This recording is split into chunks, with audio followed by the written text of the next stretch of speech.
Excellency Muhammad Buhari, President of the Federal Republic of Nigeria, Excellencies, senior officials, Ibrahim Magu, Acting Chairman of the Economic and Financial Crimes Commission, distinguished ladies and gentlemen. I'm very glad to be back in Abuja. Before I start, I want to congratulate the previous speaker, and don't expect as good a performance from me, but I'll give you something different. I would like to thank you, Mr. President, for the kind invitation to join you at this important summit. And I wish to start by calling to mind the greatness of this nation, the diversity, creativity, and ambition of Nigerians represent Africa. The achievements of Nigeria's sons and daughters here at home and in your global diaspora make our continent proud. Nigeria has always shown common cause with Africa's progress and prosperity, and this does not go unnoticed. This country is truly the engine of Africa's potential. This is how we see Nigeria. I hope you know that. We stand in solidarity with your efforts to build on all the assets with which this country has been blessed, and we are invested in your success. I'm aware that the summit's theme focuses on curbing electoral spending. I look forward to hearing from the experts on strategies for eliminating this form of corruption. However, in order to succeed in the ultimate goal, we have to keep the broader context in mind.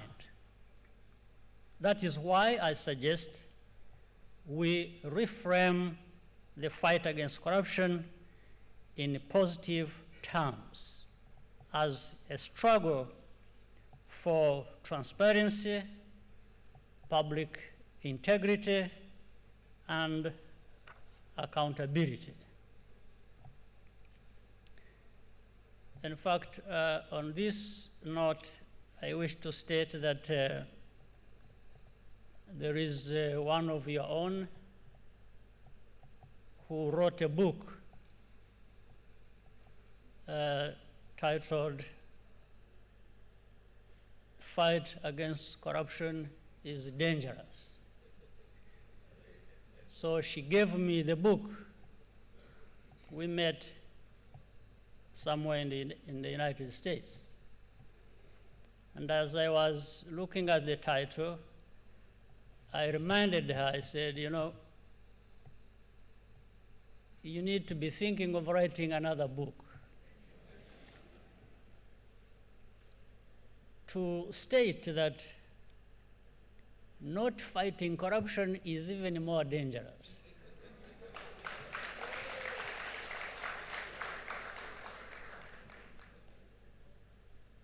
So this is a campaign that can be won. Tolerating corruption is a choice, not an inevitability. It is within our power to end it. That is the most important starting point. Otherwise, it would be a waste of time for us to keep talking about it. The primary responsibility to act lies with leaders at every level, where corruption has become the norm, a way of life. It is because leaders have made it acceptable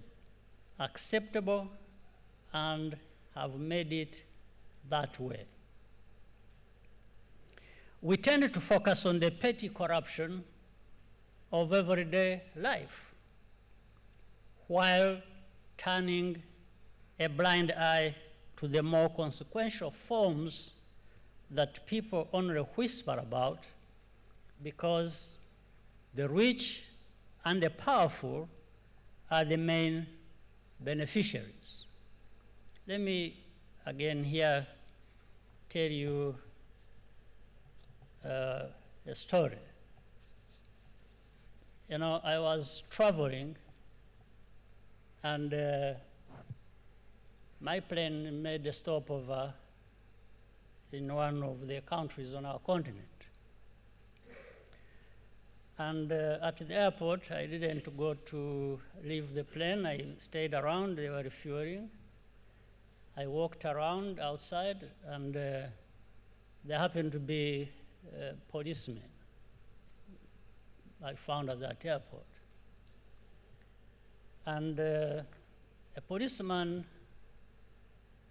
approached me as I was strolling around, stretching, and he pointed to my chest and was asking me for something.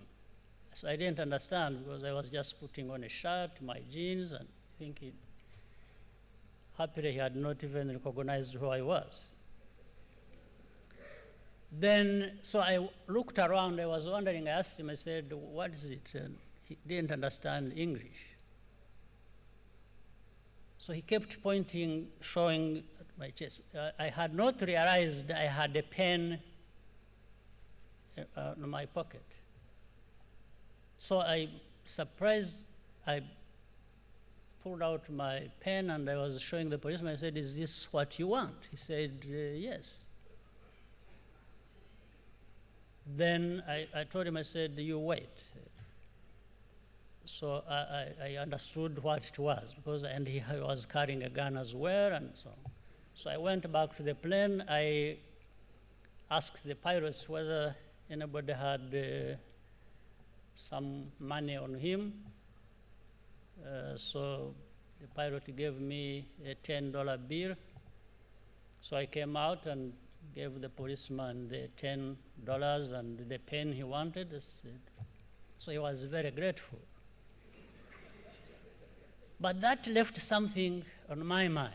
In fact, later on when I went back home, having a cabinet meeting, I told the cabinet, I said, you know, I told them the story. And I said, since we have a mission to carry out and against corruption, I said, there are things I saw in this. We are having a policeman on duty, and then he's begging for every little thing. I said, what that means, I'm sure, I told them, I said, maybe it is also happening here in our country. But what that would mean is that maybe we are making too many demands on this policeman. We are not paying them well. They are literally impoverished, and they have to keep going around. Later on, if you don't give him that kind of thing, maybe he will use a gun to. So I said, why don't we find all possible ways? Let's start from here home. And we don't have so much, even as a country, but we can share equitably the little we have, so that even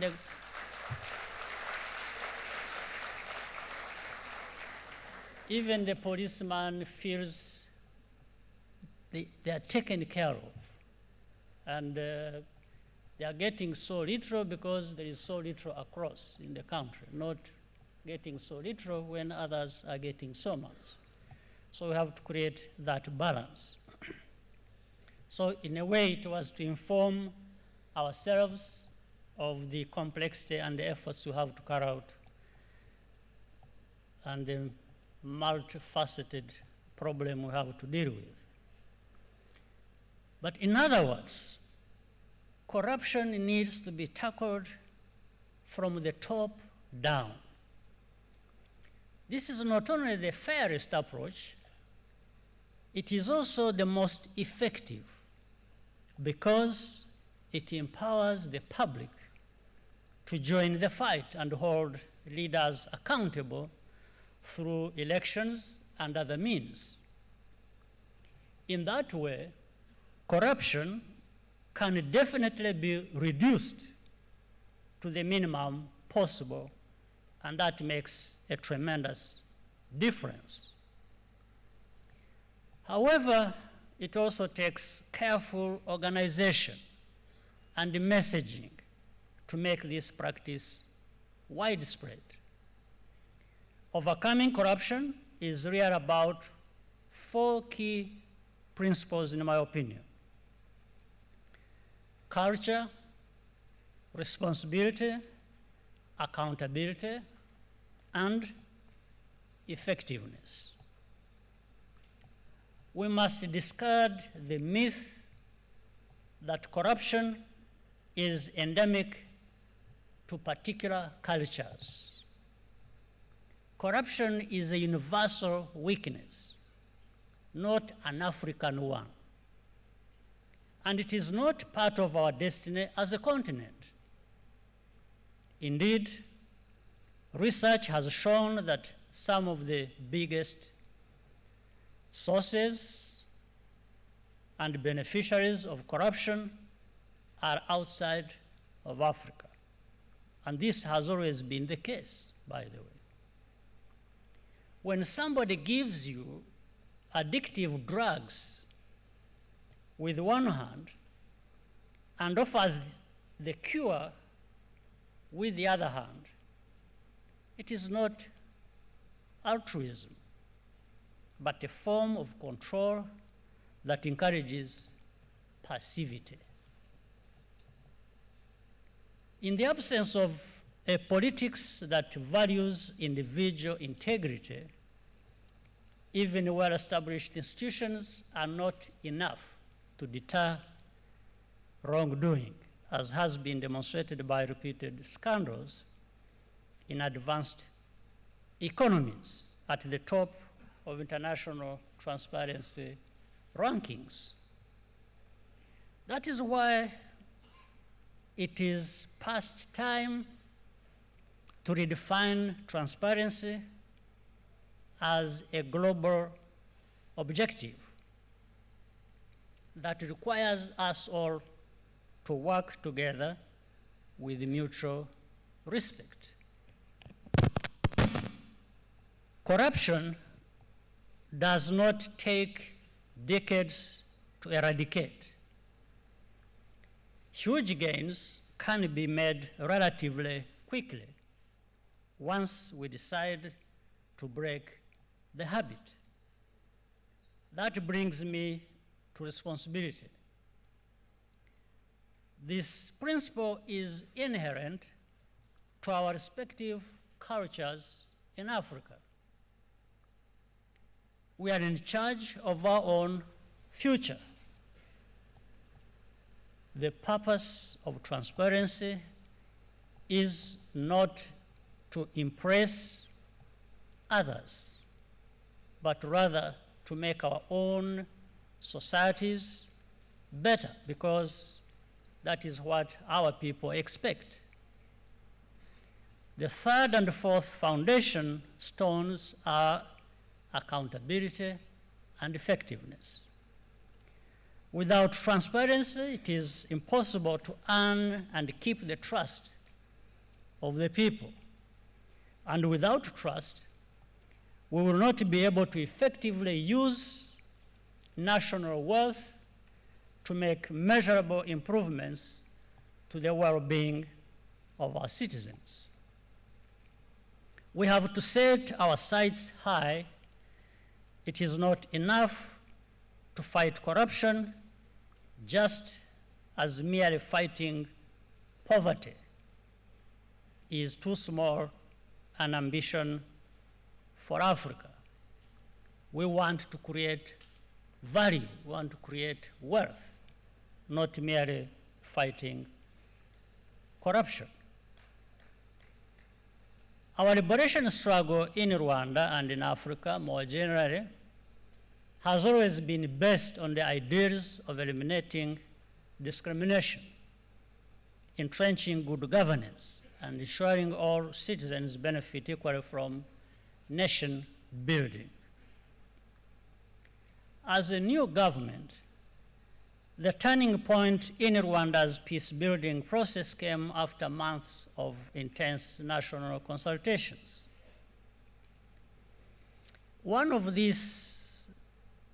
Out of this dialogue, key institutions were created to foster transparency and lay the foundation for a sound national fiscal base. These included the Rwanda Revenue Authority, the Auditor General, the Ombudsman, as well as homegrown solutions such as performance contracts signed by officials at every level known as imihigo. But we must make sure that these institutions, these mechanisms actually work. They are created to give us results.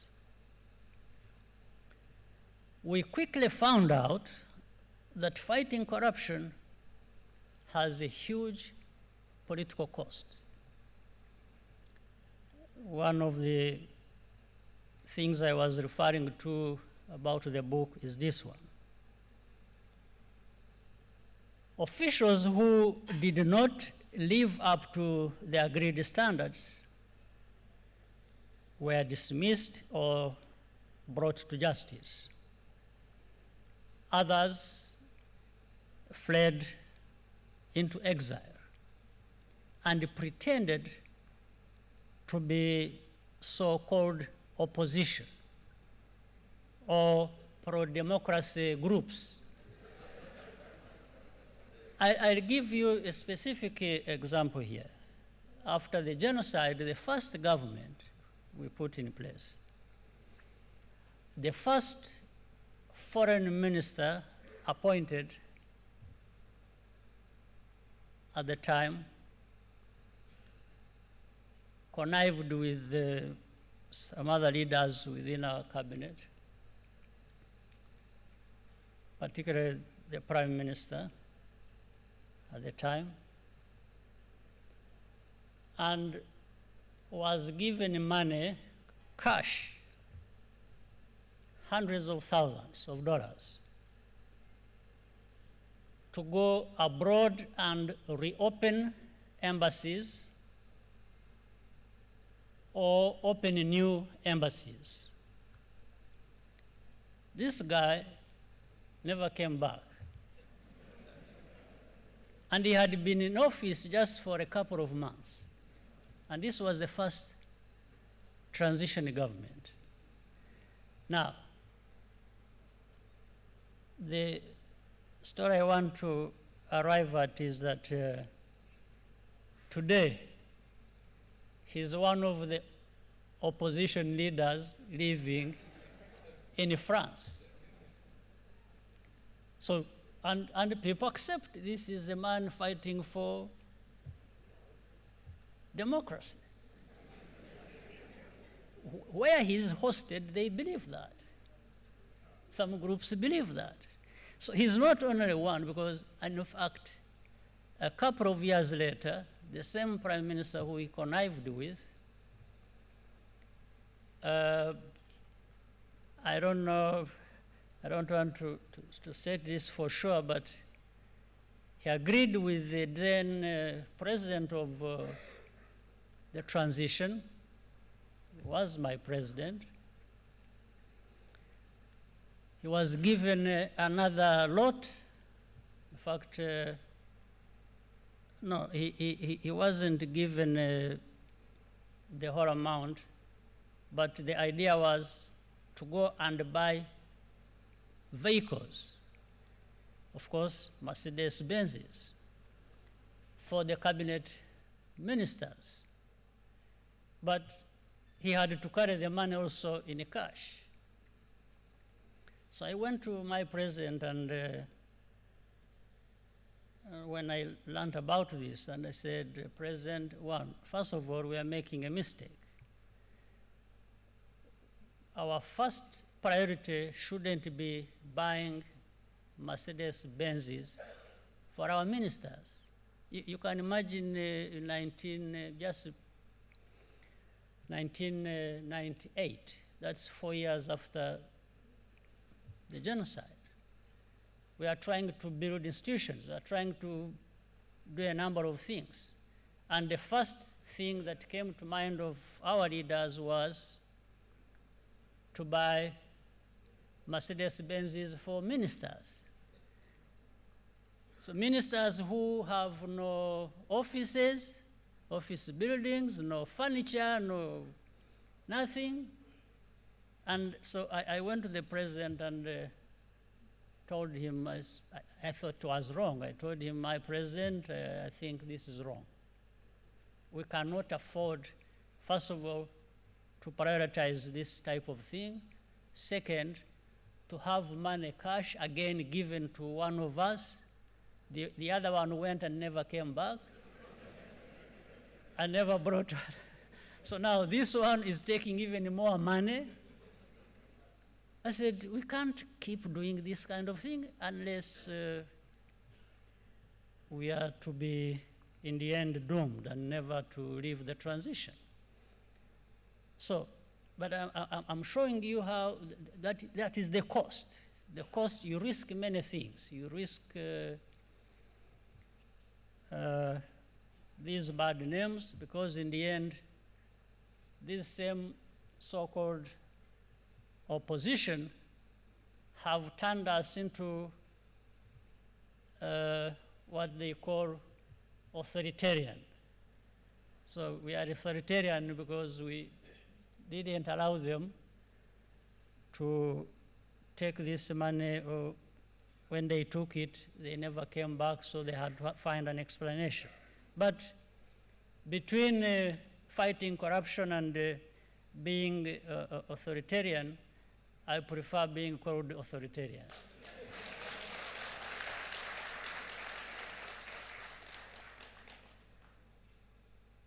Some thought we could not afford to take this zero tolerance approach because of this, given the fragility of our environment.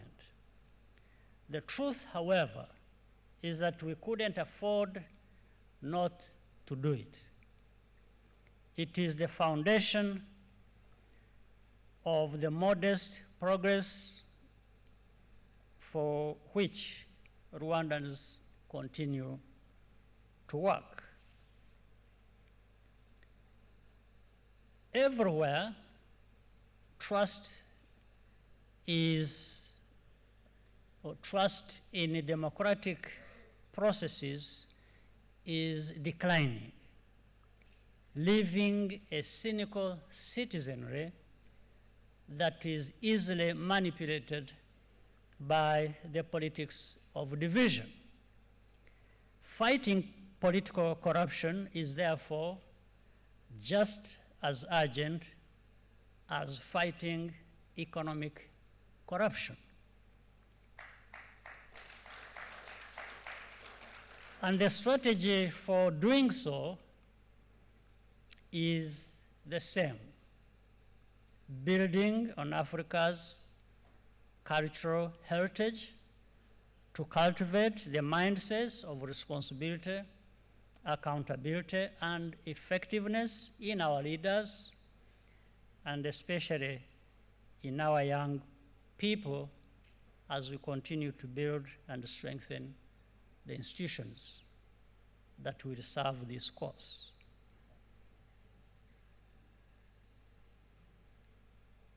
Before I conclude,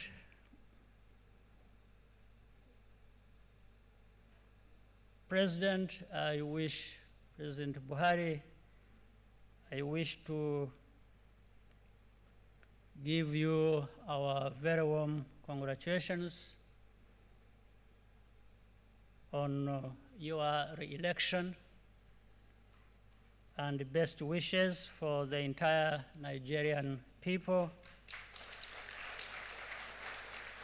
on the road ahead.